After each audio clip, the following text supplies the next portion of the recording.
précédente chronique, nous avions exploré la très célèbre période concernant la musique des années 70, qui s'étalait approximativement de 1965 à 1973. Que se passe-t-il après ? Eh bien, les années 80, qui commencent à peu près en 75 pour se terminer en 86 ou 7. Aux USA, après 73, des groupes annoncent l'émergence de la vague punk, mais ils sont plutôt qualifiés de garage, avec les Ramones, les MC5, les Stooges.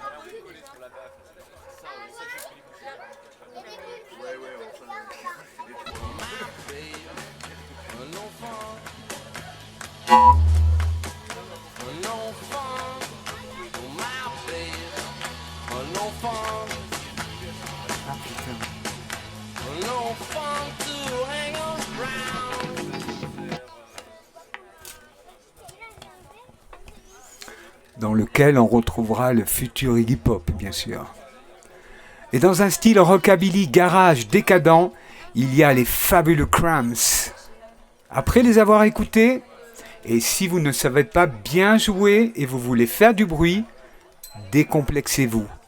Mais encore faut-il proposer un univers et des personnages atypiques. Alors n'oublions pas l'avant-garde new-yorkaise, avec d'un côté Patti Smith, Television, Suicide, qui reste encore assez rock, et de l'autre, ceux qui parodient la société de consommation américaine, comme The Residents, Devo.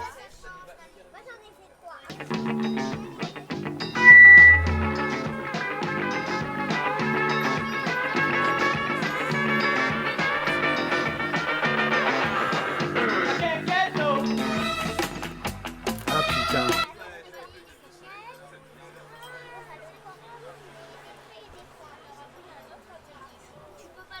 Putain, c'est bien.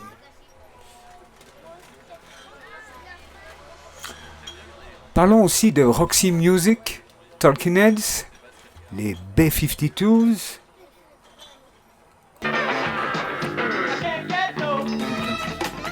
Voilà, ça c'est les B-52s.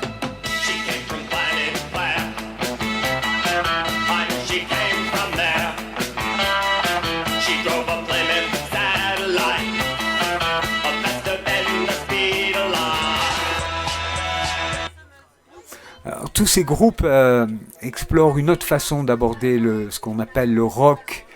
Et à Los Angeles, on écoutera Richard Hales ou un groupe fabuleux, World of Voodoo.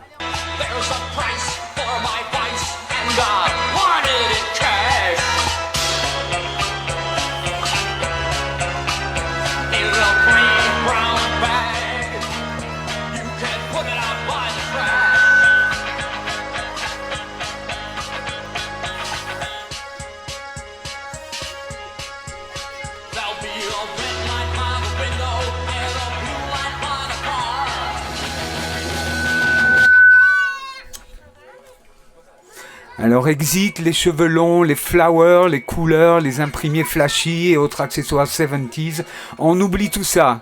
Les excentricités disparaissent, mais elles seront soit punk ou gothique, c'est-à-dire noir, ultra maquillé, décadent, ou alors plus fréquent, petit costume propre sur soi, col de chemise boutonné jusqu'en haut, cheveux courts et air sérieux. Mais ne vous inquiétez pas, durant cette période, il y a toujours des ovnis musicaux et des excentriques. Leur look est facilement repérable. Ils ne ressemblent pas du tout aux autres et utilisent des codes vestimentaires non encore répertoriés. Allez, faisons une escale à Londres. 1976 sort le premier titre punk New Rose du groupe The Damned, en français The Damned.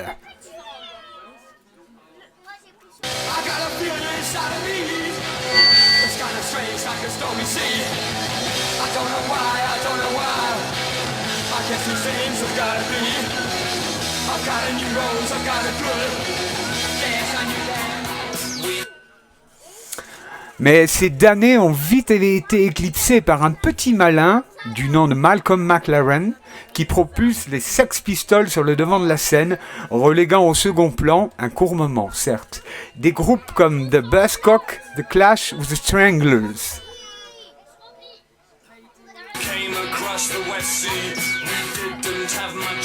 Ça, c'est les fabuleux Stranglers.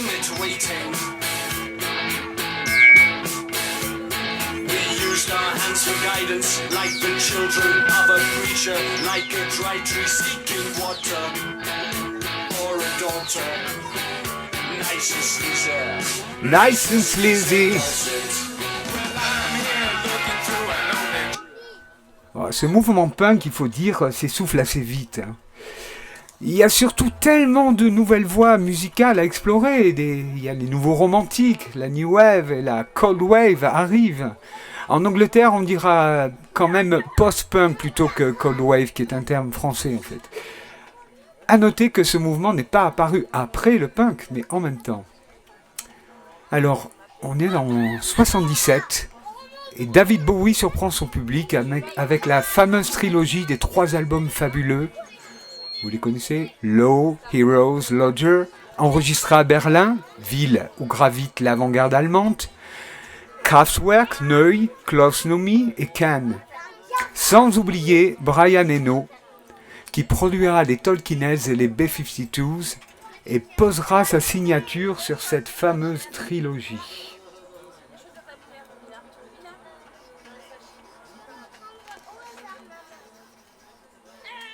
Il a auparavant bossé avec Roxy Music, dont nous écoutons un morceau.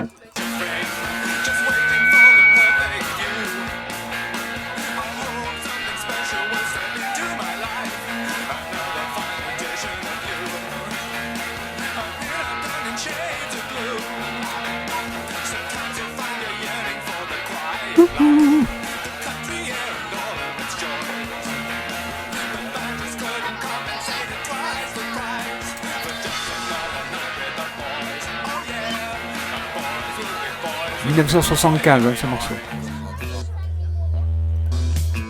Ah putain, merde.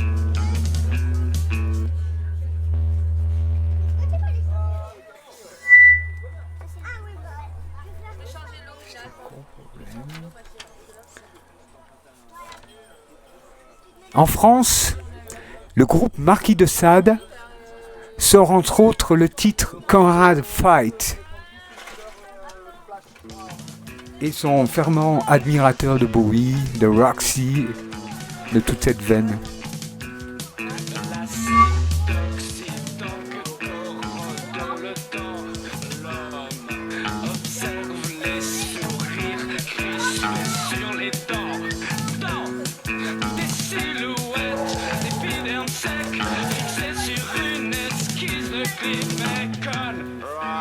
Fight, danse.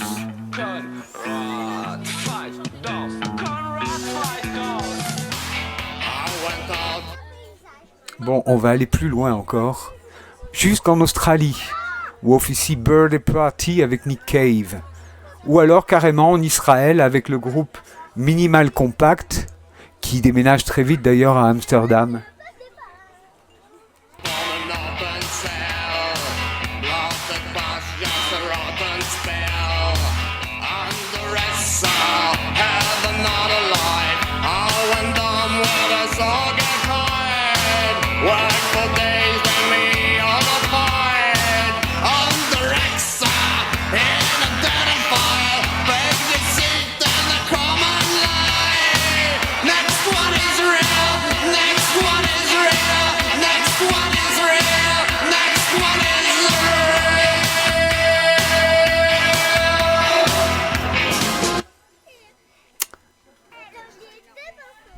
Revenons en Grande-Bretagne,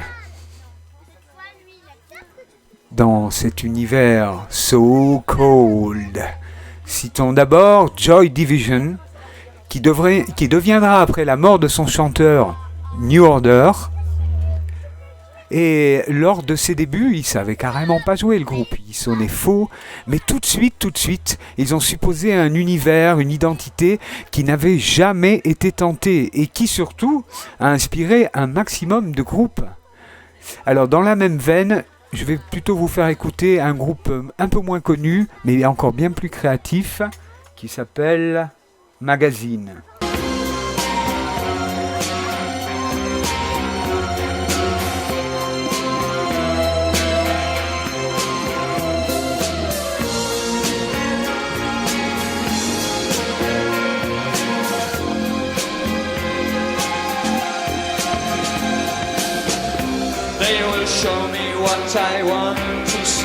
Univers bien noir. Avec un clavier, s'il vous plaît.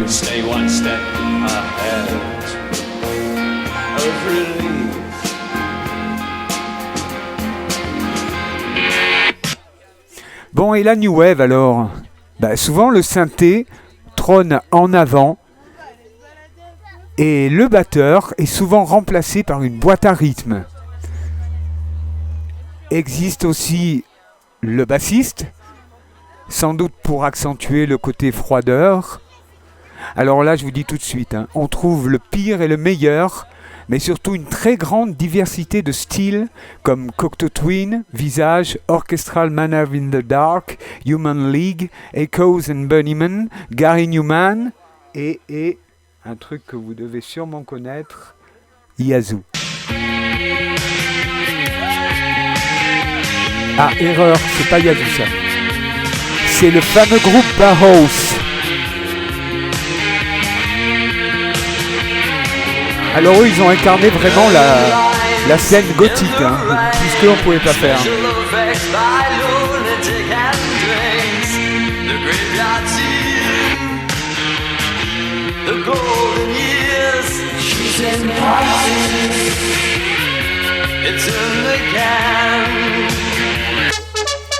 Ouais, non, je me suis trompé de paragraphe. Alors, c'est pas grave.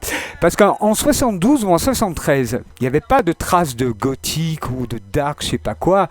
Et Lou Reed, quand même, avec ses albums Transformer et Berlin, y apparaît, mais tenez-vous bien, avec un collier de chien, habillé de noir, les cheveux quasiment rasés, les yeux complètement charbonneux et les ongles vernis en noir.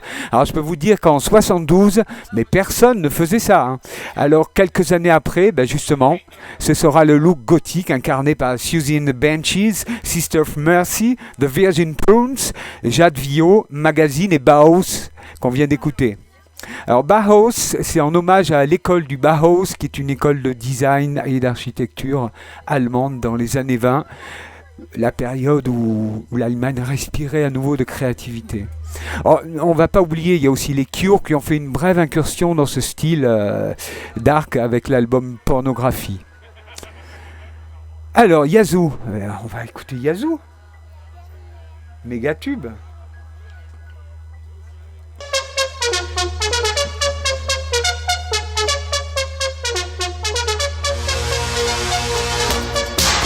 Don't go!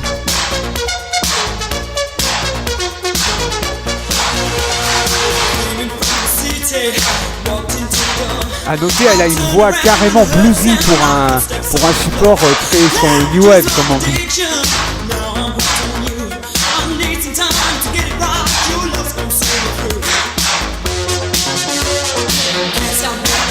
Mais je crois qu'il n'y a que ce tube-là qui est excellent dans ce groupe.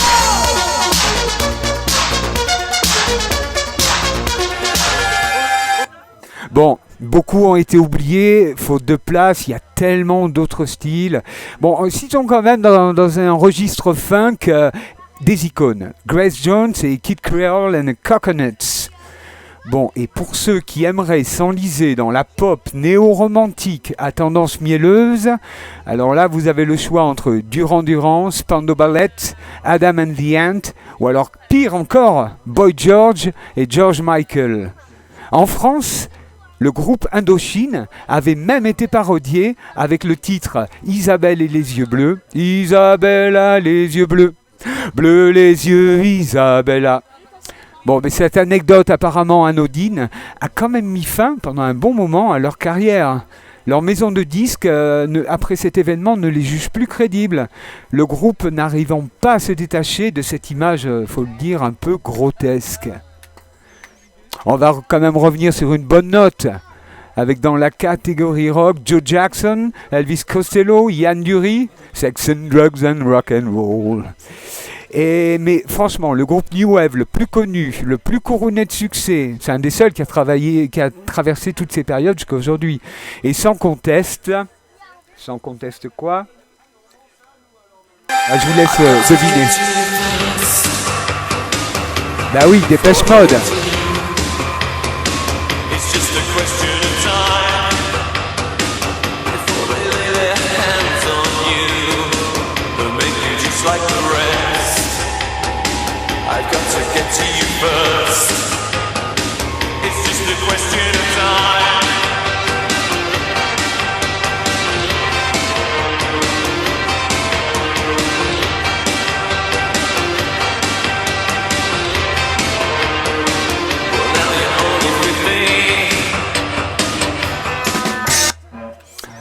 Durant cette période, les années 80, face à l'ultralibéralisme naissant, le nihilisme ou la superficialité sont trop souvent une réponse.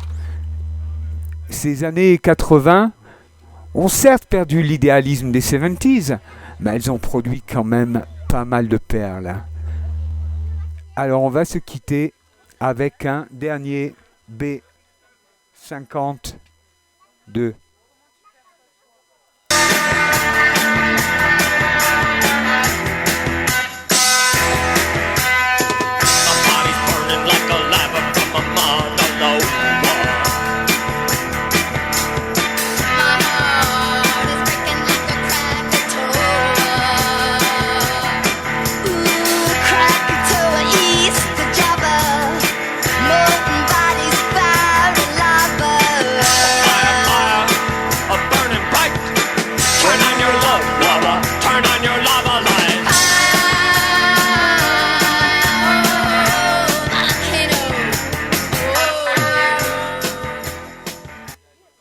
Voilà, terminé la chronique. Peut-être dans une prochaine chronique, on parlera des années 2020. Non, mais rappelez-vous qu'en fait, il y a toujours un décalage horaire. 2020, ça commence en 2016 ou 2017. Mais bon, peut-être on va attendre un an ou deux, histoire d'avoir une dizaine ou une quinzaine de groupes à illustrer. Ciao, ciao!